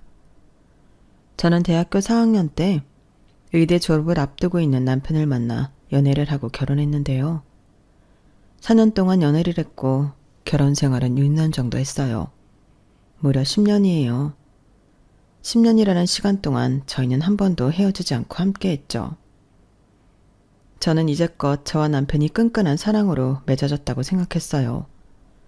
왜 힘든 시기를 같이 극복한 사이는 결코 헤어질 수 없다고 하잖아요. 저는 남편이 의대를 졸업하고 인턴 레지던트, 4년간의 펠로우, 그리고 개인 병원 개업까지 그 힘든 시기를 전부 옆에서 지켜봤거든요. 솔직히 지켜본 수준이 아니라 헌신했어요. 정서적으로든 물질적으로든 경제적으로든 제가 헌신했다고 자부할 수 있어요. 그런데 정형외과 개업 날짜를 잡은 뒤에 남편은 저에게 이혼을 요구했어요. 제 가슴에 대못을 박는 심한 말을 하면서 이혼을 하자고 했죠. 그래서 그렇게 남편에게 헌신한 제가 어떻게 했냐고요?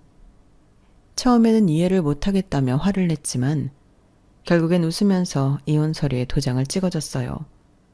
그리고 저의 복수가 시작되었죠. 제 복수에 남편은 피눈물을 흘렸어요. 제 복수가 궁금하시죠? 지금 시작할게요.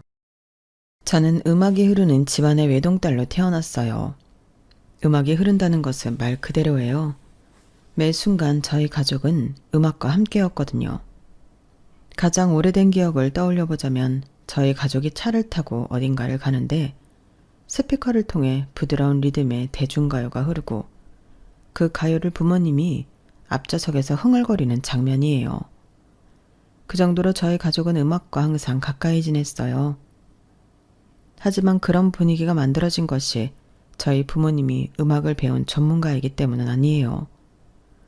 솔직히 저희 부모님은 전문적으로 그리고 공식적으로 음악을 배운 분들은 아니세요. 하지만 아버지는 하모니카, 통기타와 같이 여러 악기를 독학할 만큼 음악을 사랑하세요. 게다가 음악을 사랑하는 마음으로 음반 회사를 다니기도 했고요. 그리고 저희 엄마도 음악을 사랑하는 마음은 아빠에게 지지 않아요.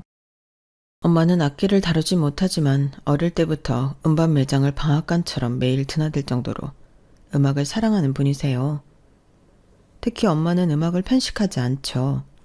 클래식이든 대중가요든 락이든 팝이든 모든 장르를 좋아하는 음악소녀예요. 그런 두 분이 처음 만난 장소는 통기타 동아리예요.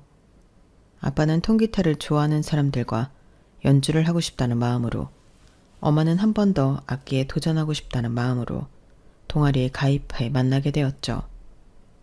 아빠는 엄마의 둘도 없는 통기타 선생님이었어요. 물론 지금도 엄마는 통기타를 잘 치지 못하지만 그런데도 아빠 덕분에 그때 무척 재미있었다고 해요. 그래서 단숨에 사랑을 키웠고 결혼을 했고 어렵게 제가 태어났어요. 저는 부모님이 결혼을 하고 5년이 지나 태어났어요. 부모님이 결혼 직후부터 아이를 준비했는데 쉽사리 챙기지 않았어요. 몇 번의 유산을 경험하면서 포기할까 생각도 했어요. 부모님은 그때를 생각하면 정말 암울한 시기였다고 했어요. 사랑하는 사람이 생기면 보통 그 사람을 닮은 아이를 갖고 싶어 하니까요. 그리고 정말 다행스럽게도 행운처럼 제가 생겼어요. 부모님은 저를 무척 귀하게 키웠어요. 어렵게 온 아이인 만큼 모든 정성을 쏟았죠. 그러면서 부모님은 딱 한 가지를 바랐어요. 여보, 우리 아이가 음악을 우리처럼 사랑하면 얼마나 좋을까? 나도 그래요. 음악은 삶을 따뜻하고 풍요롭게 만드니까요. 그러니까 우리 아이한테 매일 좋은 음악을 들려주자. 아무래도 음악을 가까이 하면 친숙해지지 않겠어요? 그렇죠? 친숙하면 정이 드니까. 오늘은 이 음악 어때요? 그렇게 부모님은 저에게 매일 좋은 음악을 들려주려고 노력했어요. 그리고 저는 음악을 사랑하는 부모님 밑에서 자연스럽게 음악이 삶의 일부가 되었죠. 간단하게 노래를 부르는 것뿐 아니라 어디서든 음악을 찾았고 떠올렸어요. 음악과 함께 지난 일들을 기억하는 일도 부지기수였죠. 게다가 피아노는 저에게 아주 만만한 놀이였어요. 저희 집에는 늘 악기방이 있었어요. 한 3번 정도 이사를 했는데 옷방은 없어도 악기방은 늘 있었죠. 거기엔 아빠가 결혼을 하면서 가져온 몇 개의 악기들이 있었어요. 하모니카, 통기타 3개, 피아노, 그리고 턴테이블이 있었죠. 그 중에서 피아노는 어린 시절부터 아빠와 할 수 있는 쉬운 놀이였어요. 그냥 건반만 치면 되잖아요. 그렇게 저는 어릴 때부터 피아노를 접했고 나중엔 꿈이 생겼어요. 아빠, 피아노 치는 사람도 있어요? 그럼 있지. 그런 사람을 피아니스트라고 하는 거야. 피아니스트? 그럼 나 피아니스트가 될래요. 정말? 피아노가 좋아요. 건반을 누르면 예쁜 소리가 나잖아요. 아빠가 그때 제 머리를 쓰다듬고 꼭 안아주었던 기억이 아직도 선명해요. 저는 그렇게 피아니스트의 꿈을 키웠고 그 꿈을 누구보다 부모님이 좋아하셨고 지지해 주셨어요.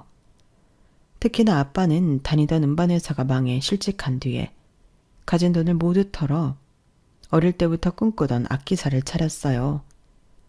주로 피아노, 현악기를 취급하는 악기사였죠. 기존에 있는 악기사를 인수받은 거여서 리모델링을 할 게 없었어요. 그런데 아빠는 가게에 작은 방을 만들어 그곳에 피아노 하나를 두었죠. 설이나, 여기서 뭐든 연습해라. 여기는 아빠 가게니까 누구도 뭐라고 하지 않아. 그때 저는 어렸음에도 불구하고 아빠에게 얼마나 감동을 했는지 몰라요. 그래서 저는 매일 하교를 하면 아빠 가게로 가서 피아노 연습을 했어요. 그리고 그 기억은 피아노를 전공하면서 힘들었던 순간마다 힘이 되었어요. 물론 엄마도 저에게 많은 힘이 되었어요. 악기를 잘 다루지 못하는 엄마지만 엄마는 저 때문에 피아노에 대해 공부하고 그걸 저에게 알려주었죠. 그리고 늘 저의 연주를 피드백해 주셨어요. 때로는 너무 객관적이고 냉철한 피드백이어서 가슴이 아플 때도 있었지만 엄마의 그런 조언은 다 피가 되고 살이 되었어요. 그렇게 저는 순탄하게 학사를 졸업하고 유학을 가 타국에서 대학원을 졸업할 생각이었어요. 그래서 멋진 피아니스트가 될 생각이었죠. 하지만 그러지는 못했어요. 왜냐하면 제가 사랑에 빠졌거든요. 그래서 그 사람에게 올인 헌신하기로 마음먹었거든요. 그때는 대학교 4학년 1학기 정기 연주회였어요. 당시 저는 독주를 하기로 계획이 되어 있었죠. 거의 후반부였어요. 매번 그렇지만 저는 연주를 앞두고 긴장하고 조금 예민했죠. 드레스를 입고 화장을 하면서 계속 머릿속으로 피아노를 쳤어요. 그리고 제 순서가 되어 피아노 앞에 앉았죠.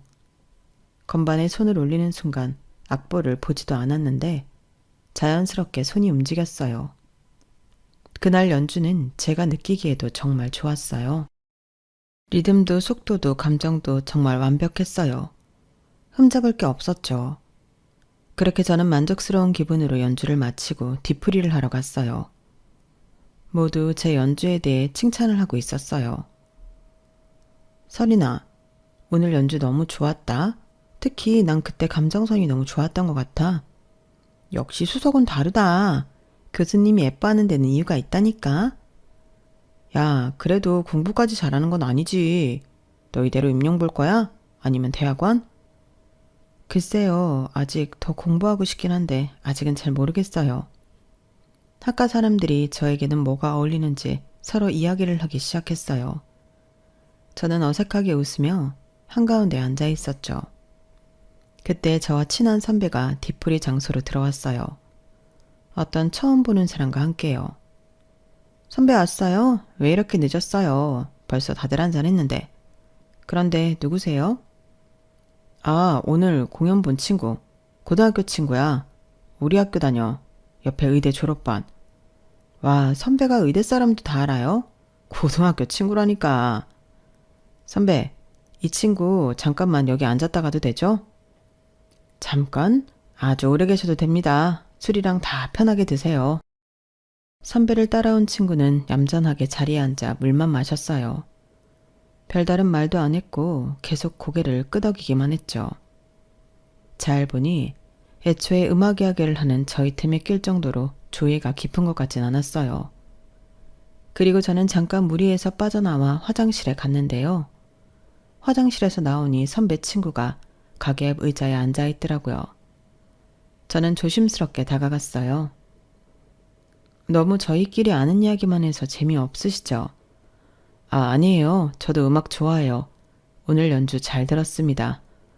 쑥스럽게. 감사합니다. 정말 좋은 연주였어요. 솔직히 전공자분들보다는 음악을 잘 모르지만 한편의 이야기를 듣는 것 같았어요. 음악에서 희노애락이 느껴진다는 건 처음 알았어요. 좋게 봐주셔서 감사해요. 다음에 공연하면 또 오세요.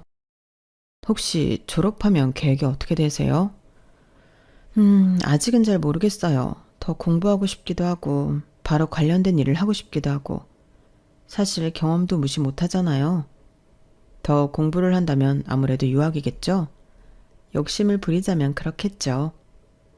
제 말에 선배 친구는 조금 실망한 듯한 표정을 지었어요. 왜요? 조금 아쉬워서요. 뭐가요? 사실 그 전부터 호철이가 공연 보러 오라고 했었거든요.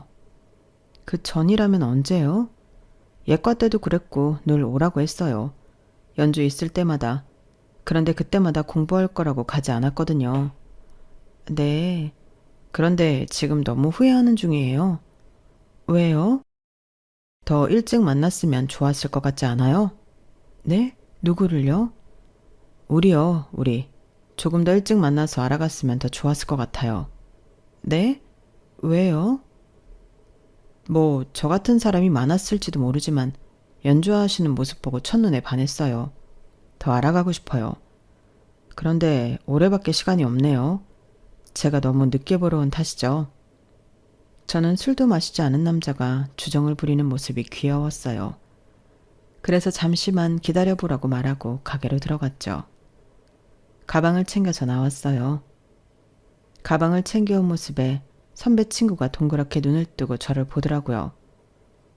뭐예요?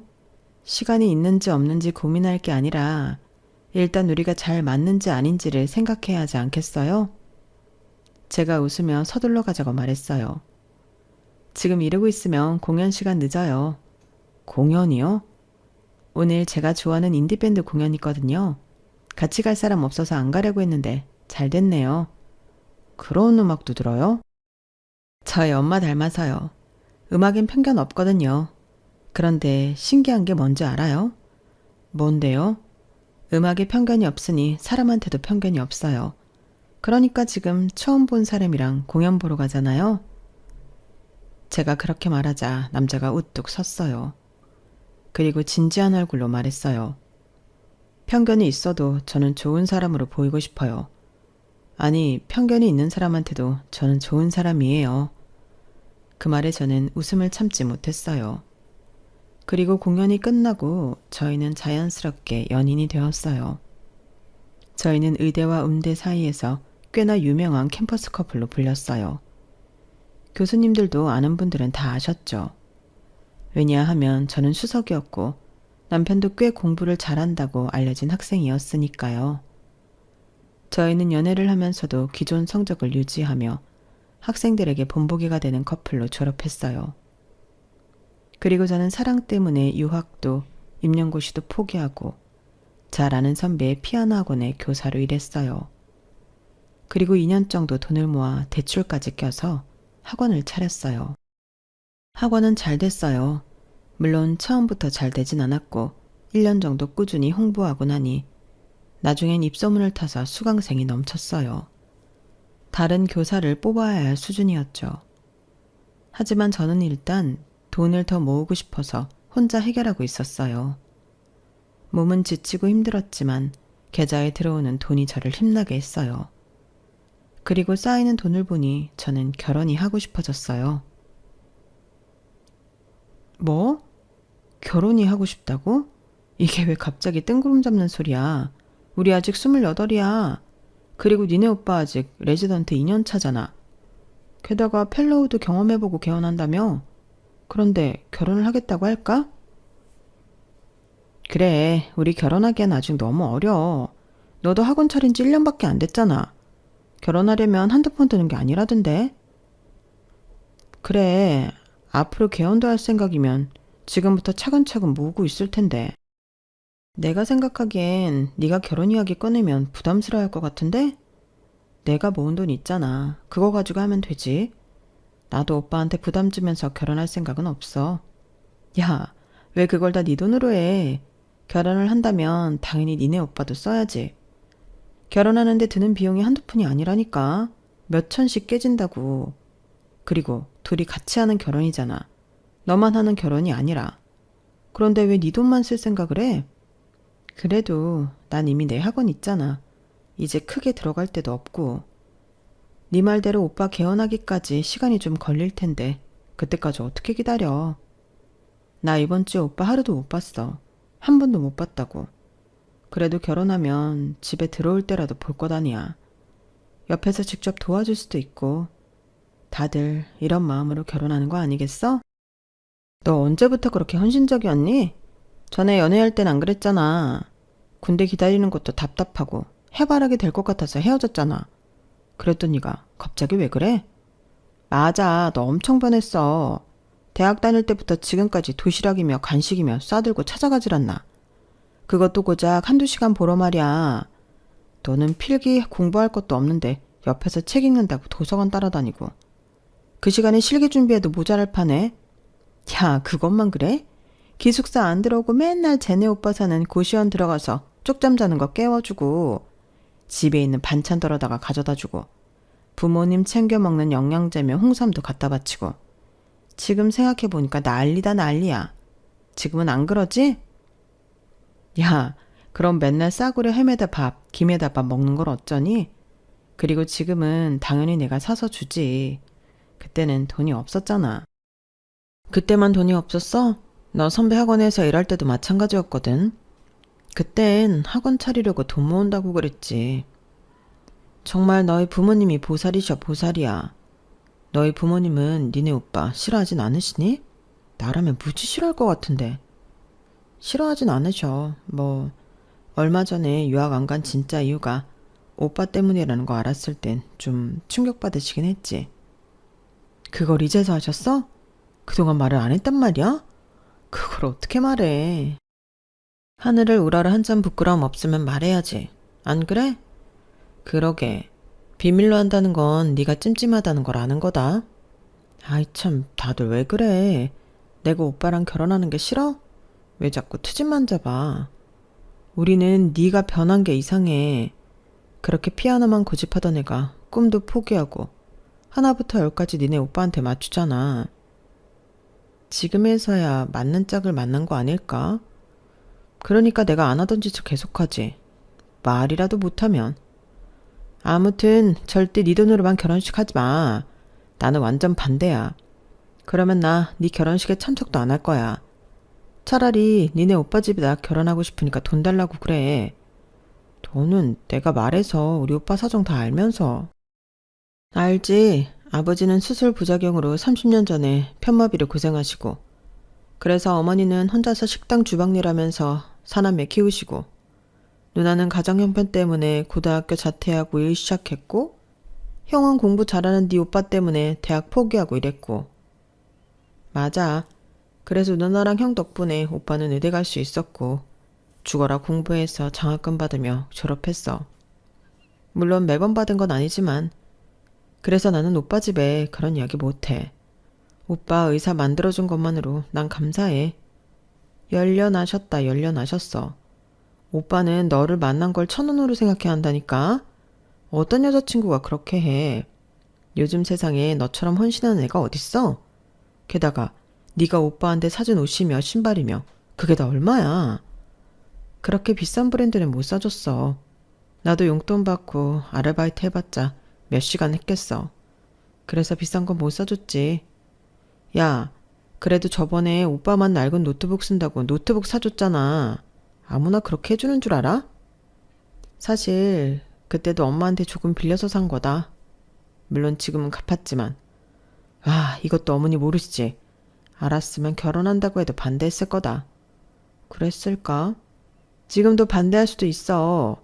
누가 딸이 있는 거 없는 거 다 주는데 좋아하겠니? 데이트할 때 니네 오빠 계산하긴 했니? 편의점에서 뭐 살 때? 길거리 음식 먹을 때도 냈고, 그래도 고시원에서 밥 먹을 때가 더 많았으니까. 고시원은 내가 알기로 밥은 무료로 준다던데? 맞지? 그리고 반찬은 네가 집에서 가져온 거였을 테고.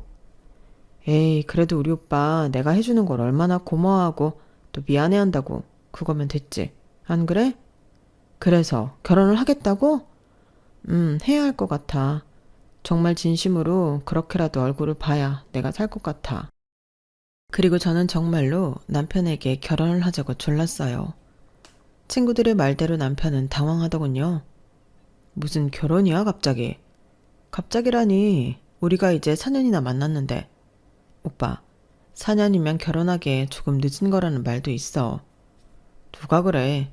연애도 너무 길면 안 좋대. 그러니까 하자.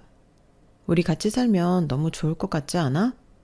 매일 얼굴도 볼 수 있고, 내가 속옷이랑 옷 병원까지 가져다 주기도 편하고, 그리고 고시원에 사는 거 너무 답답하지 않아? 나랑 정 결혼하기 싫으면 본가에라도 들어가.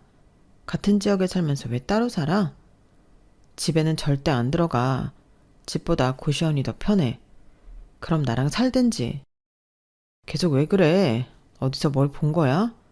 뭐 안 봤어. 오래전부터 생각했던 거야. 무슨 돈으로? 무슨 돈으로 결혼할 건데? 나 모아놓은 돈 있어. 나는 절대 그 돈으로 충분하지 않을 것 같은데? 오빠, 나 무시해? 나 이래봬도 원장이야.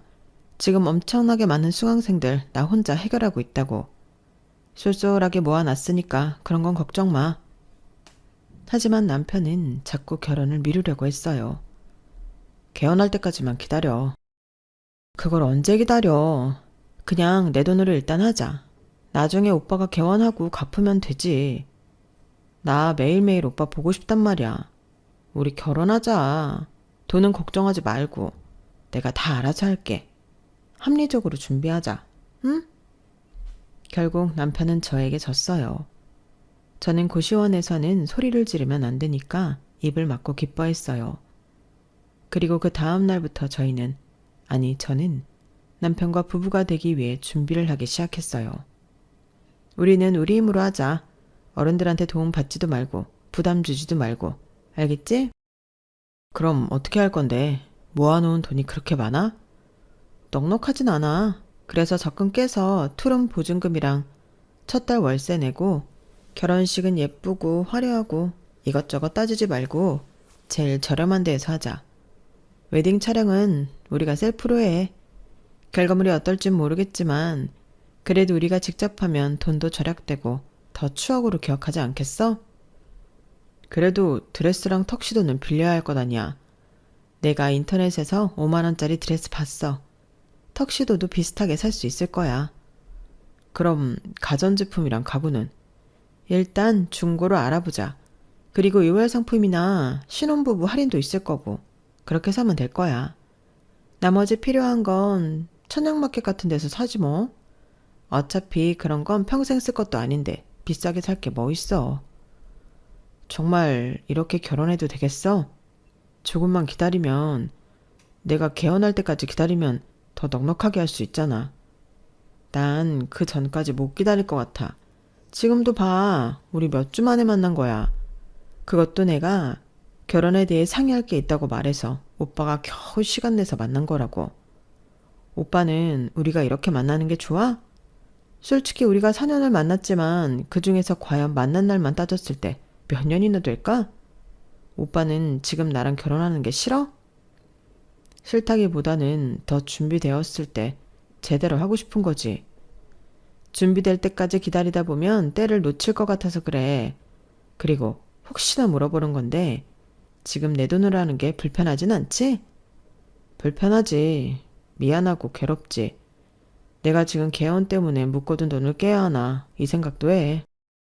아니 오빠 그럴 필요 없어. 결혼은 내 힘으로 할게.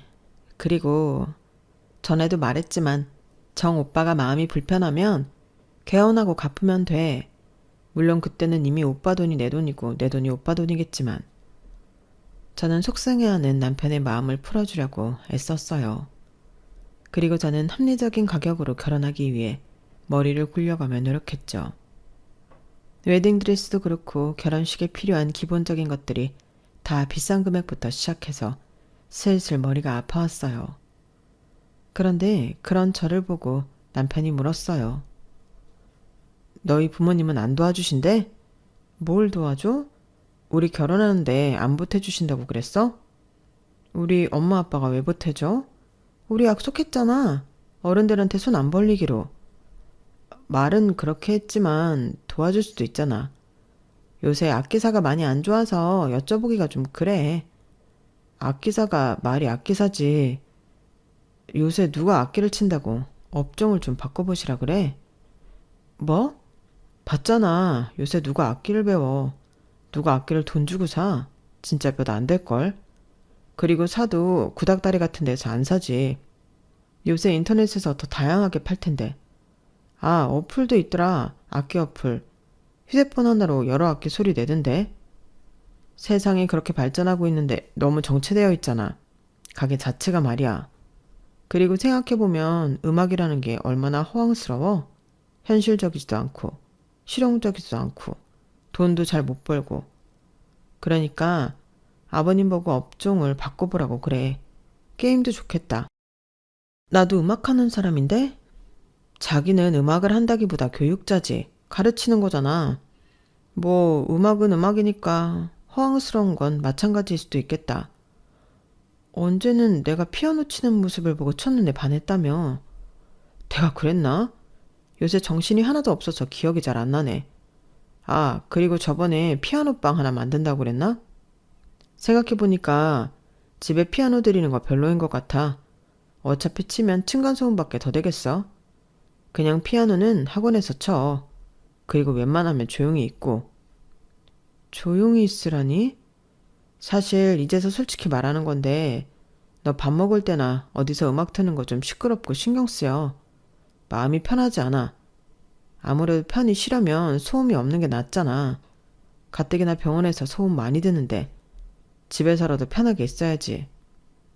이제 앞으로 우리 같이 살 거니까 미리 이야기하는 게 나을 것 같아서. 저는 남편의 말에 괜히 서운하고 찜찜했지만 병원에서 고되게 일하는 남편을 배려하기 위해 집에 음악과 관련된 어떤 물품도 두지 않았어요. 남편을 위해 저는 저의 즐거움도 포기한 거예요. 하지만 제가 원하는 대로 남편과 한 공간에서 같이 지내니 너무 좋았어요. 남편이 퇴근을 하면 집에 돌아온다는 사실이 얼마나 기쁜지 저는 매일매일이 행복했어요. 그런데 시댁 식구들과는 잘 맞지 않았어요. 결혼 생활 6년 동안 저는 시댁에서 초대하지 않은 손님이었어요. 특히 남편의 누나인 형님과 남편의 형인 아주버님이 저를 무척 탐탁치 않게 생각했어요. 매번 시댁에 가면 형님과 아주버님은 번갈아 가며 남편에게 병원을 차려주라고 말했어요. 아니, 지금 학원 엄청 잘 된다며. 그리고 학원만 하는 게 아니라 작곡도 하고 유튜브에 영상도 올리더만. 그럼 얼마나 버는 거야? 그런데도 우리 동생 개혼을 못 시켜줘? 너 그 돈 허튼 데 쓰니? 주식이나 도박하는 거 아니야? 형님 아니에요. 학원도 유지하는 데 드는 비용이 있어서 그렇게 많이 벌지 못해요. 둘이 먹고 사는데 부족한 점 없이 버는 거죠. 그리고 작곡도 빵 떠야 돈을 많이 벌지. 아니면 저작권료도 얼마 안 나와요. 유튜브 영상도 마찬가지고요. 유튜브 실버 버튼은 받았다면서요. 이제 곧 골드버튼 아닌가? 그런데 얼마 못 받는다고? 에이, 거짓말. 그냥 우리 동생 개원해주기 싫구나? 그게 왜 싫어? 우리 동생이 개원하면 네가 제일 좋은 거 아니야? 저 싫다고 안 했어요. 저도 여유가 있으면 개원해주고도 남았죠. 이호 좀 더 내줬죠. 정말 제가 여유가 없어서 그래요. 니네 집에 땅 있다며 우리가 모르는 줄 알아? 그 땅 팔아서 개원해주면 되지. 그 땅도 영양가가 없는 땅이라 팔아도 얼마 안 나와요. 다들 처가에서 개원해준다는데 우리 동생은 처가를 참 잘못 만났네. 우리가 제 의대 보낸다고 얼마나 있었는지 재수씨도 들어서 잘 알죠? 나중에 크게 갚아요. 우리 덕분에 재수가 의사 남편 얻은 거니까 크게 갚아야 돼요. 알죠? 그래, 우리가 피땀 흘려서 번 돈으로 의대 갔으니 배로 갚아야지. 그러니까 빨리 개원시켜. 이러다 내 목 빠지겠다.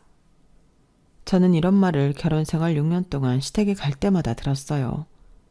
그리고 남편은 그런 시누이와 아주버님에게 아무 말도 하지 않았죠.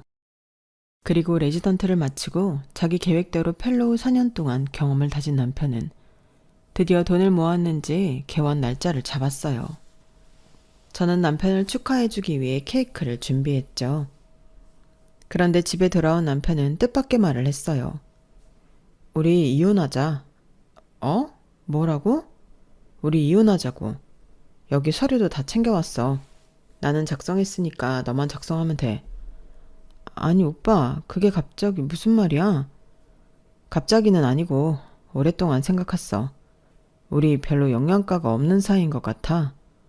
영양가가 없다니 대체 무슨 소리라는 거야? 남편은 저를 빤히 쳐다봤어요. 그러더니 저를 비웃었죠. 지금 밤이야. 술 안 피우지 말고 저거 다 치워. 그리고 나머지 부분 작성해. 지금 바로. 오빠, 시끄러워. 내가 조용히 하라고 했잖아. 그리고 내가 이 말까진 안 하려고 했는데 야, 설이나. 처가에 돈이 있어야 의사 사모님 되는 거야. 처가에 뭐? 처가에 돈이 있어야 의사 사모님도 할 수 있는 거라고. 내 말 못 알아들어?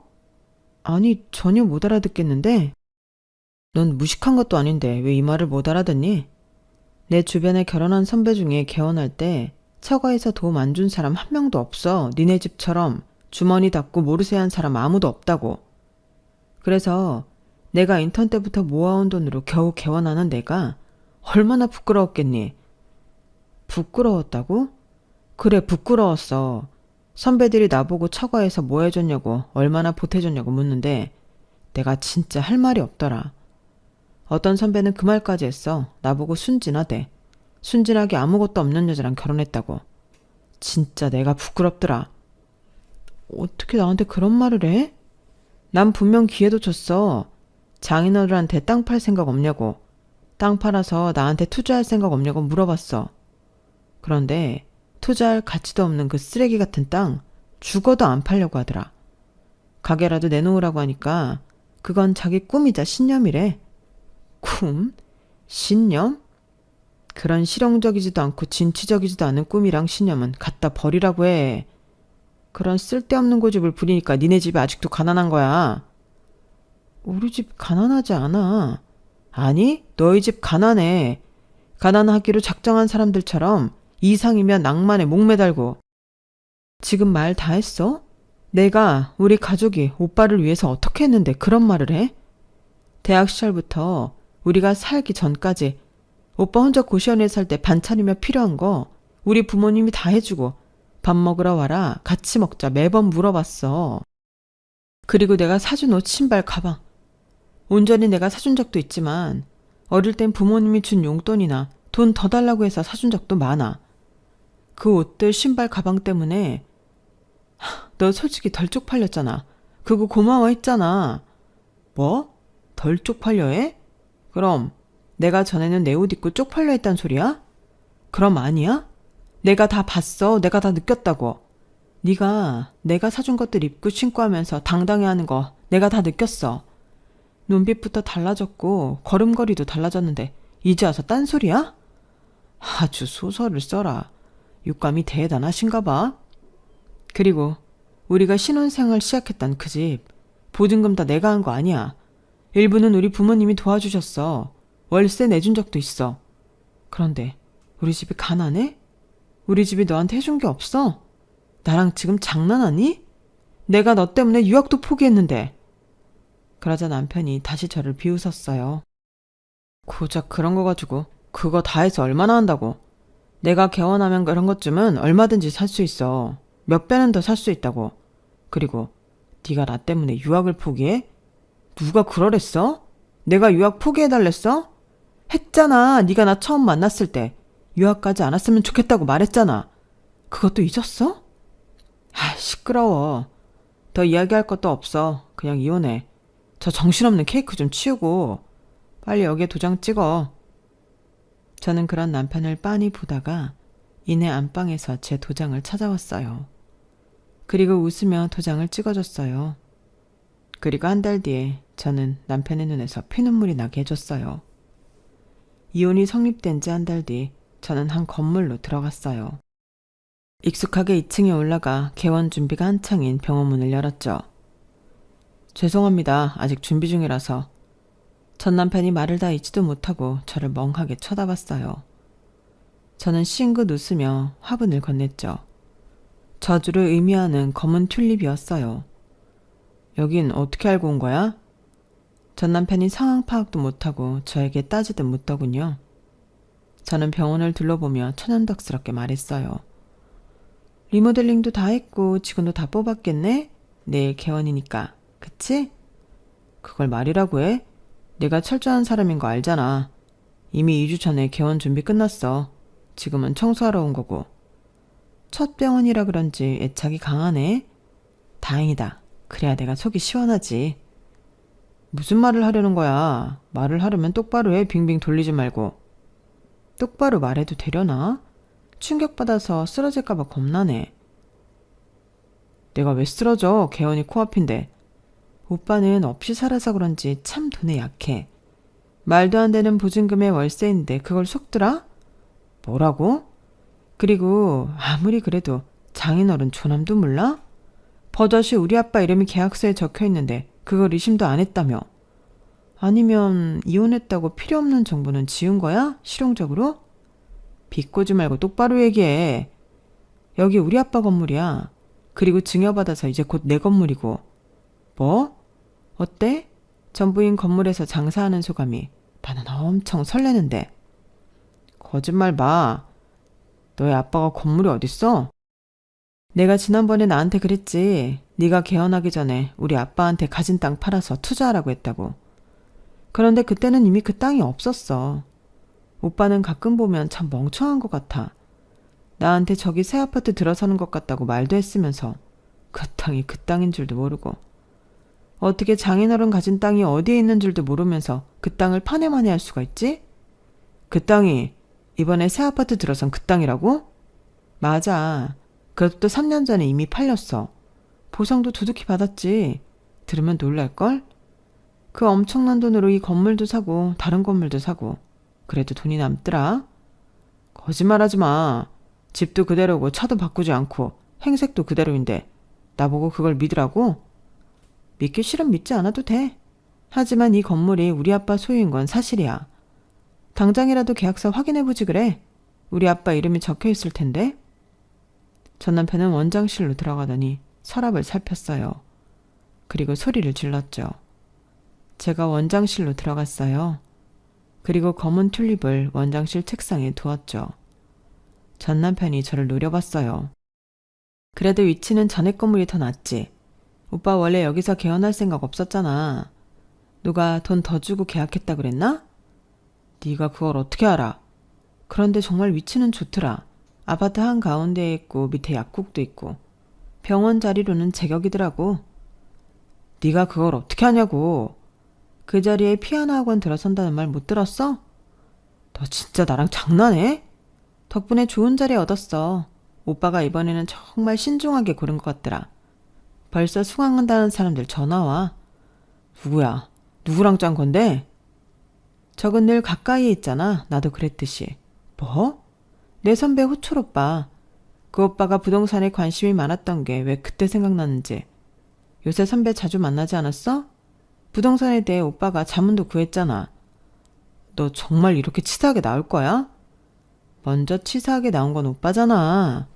괴업한다고 오빠한테 그렇게 헌신한 나한테 이혼 요구를 하지 않나. 안 그래?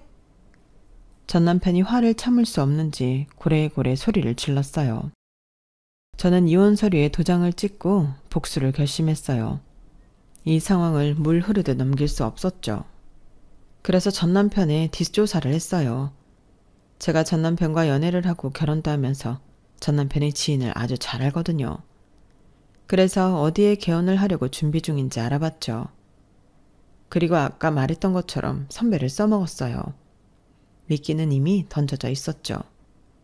이미 전 남편이 선배에게 부동산에 대해 자문을 구했더라고요. 그래서 저는 전 남편이 계약한 건물을 알게 되었고 돈을 더 주고 계약을 가로챘어요. 그리고 피아노 학원 2호점을 낸 뒤에 선배에게 저희 아빠 건물에 대한 정보를 전 남편에게 던져보라고 했죠. 그러자 개원이 급한 전 남편이 덜컥 물었어요. 정말 말도 안 되는 보증금과 월세였거든요. 그래서 믿지 않을 거라고 선배가 말했는데 우습게도 계약을 하러 왔더군요. 계약은 저희 아빠가 직접 나가지 않았어요. 바쁘다는 이유로 아빠 없이 계약을 진행했어요.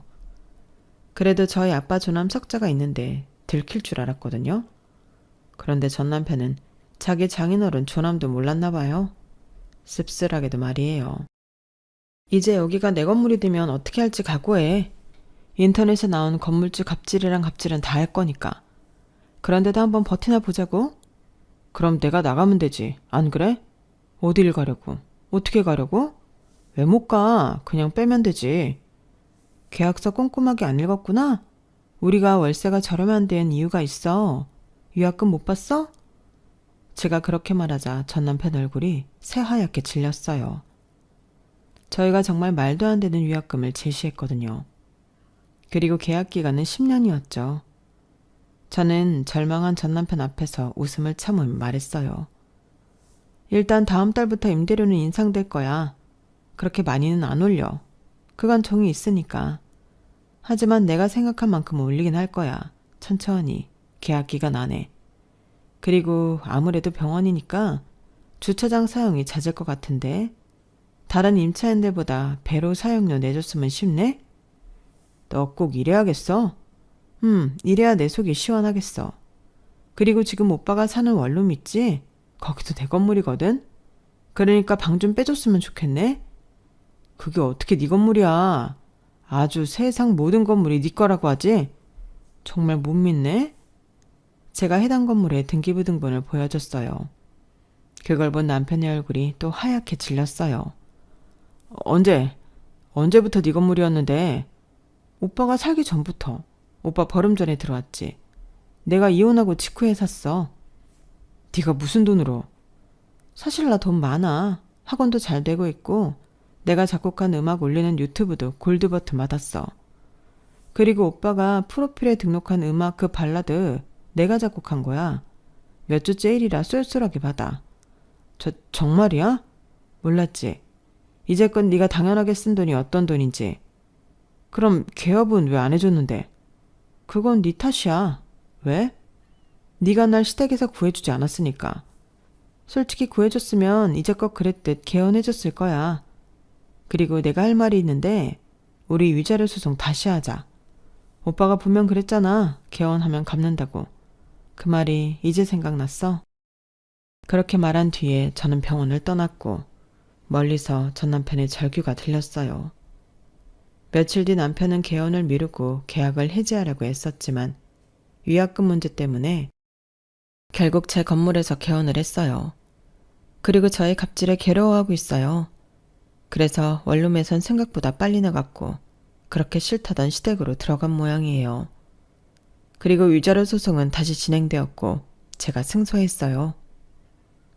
저는 이제껏 호구처럼 퍼준 걸 조금이라도 보상받은 기분이었어요.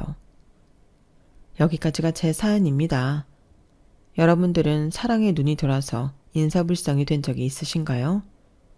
만약 있으시다면 과거의 자신에게 무슨 말을 전하고 싶으신가요? 저는 다 뱉어보라고 다 해보라고 하지만 절대적인 선은 지키라고 하고 싶네요. 여러분, 오늘도 좋은 하루 되세요. 여러분, 사연 댓글에 응원과 현명한 조언 부탁드려요. 좋아요와 구독은 저에게 큰 힘이 됩니다. 오늘도 좋은 일 가득하세요.